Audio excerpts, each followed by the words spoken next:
परंतु हम इस भ्रांति में रहते हैं कि वो है नहीं।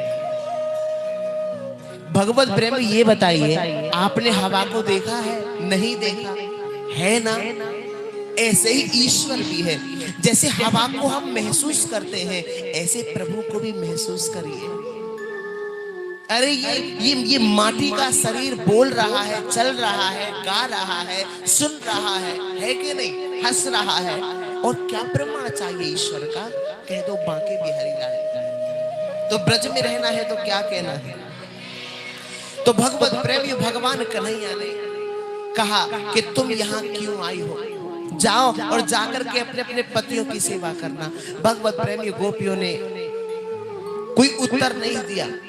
भगवान कन्हैया ने कहा कि मैं तुम्हें एक कथा श्रवण कराता हूं, सुनिएगा। गोपियों ने ऊपर को दृष्टि डाली भगवान कृष्ण की ओर, क्योंकि नीची नजर डाल के खड़ी है। तो भगवत प्रेमी भगवान कन्हैया ने कहा कि सुनो देवियों, हे महाभागाओ, गोपियों सुनो।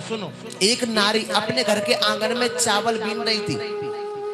बैठी बैठी पति देव आए तो दोनों पति पत्नी आपस में वार्तालाप करने लगे। चावलों को उठा के अलग रख दिया। तो थोड़ी देर बाद पति को नींद आने लगी। पति ने क्या काम किया? पत्नी रानी की गोद में सर को रख के वहीं भूमि पे ही सो गया। उस नारी का एक 15 महीने का नन्हा सा बालक है जो कि घुटमन घुटमन चलता है। और उस नारी के घर के आंगन में अग्नि कुंड भी है, और जिस अग्नि कुंड में अग्नि प्रज्वलित भी हो रही है। अब उस नारी का 15 महीने का वो नन्हा सा बालक सज्जनों अग्नि कुंड की ओर जा रहा था। वो नारी सोचने लगी कि मेरा बच्चा अग्नि कुंड की ओर जा रहा है, कहीं ऐसा ना हो कि मेरा बच्चा अग्नि कुंड में गिर ना जाए, जल ना जाए, राख ना हो जाए। अब अगर मैं बच्चे को बचाने जाऊं तो मेरे पति अभी अभी आके सोए हैं, इनको सर रखो मेरी गोदी में। अगर मैं उठूं तो मेरे पति की निद्रा खुल जाएगी, मतलब मेरा पतिव्रत धर्म नष्ट हो जाएगा। वो ये विचार कर रही है। अब अगर मैं बच्चे को ना बचाने जाऊं तो मेरा बच्चा अग्नि कुंड में जल के राख हो जाएगा। सज्जनों को धीरे धीरे घुटमन घुटमन घुटमन घुटमन वो 15 महीने का उस नारी का बच्चा अग्नि कुंड के पास पहुंच गया और उसमें जा करके झांकने लगा।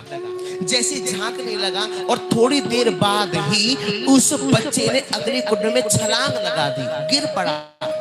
नारी से देखा नहीं गया, उसकी आंखों से पनारे बह चले और उसकी अश्रुधारा पति के चेहरे पे जैसे ही गिरी, पति की निद्रा खुल गई। जैसे पति बैठा हुआ, तुरंत वो नारी खड़ी हुई और दौड़ी दौड़ी दौड़ी दौड़ी अग्नि कुंड के पास गई।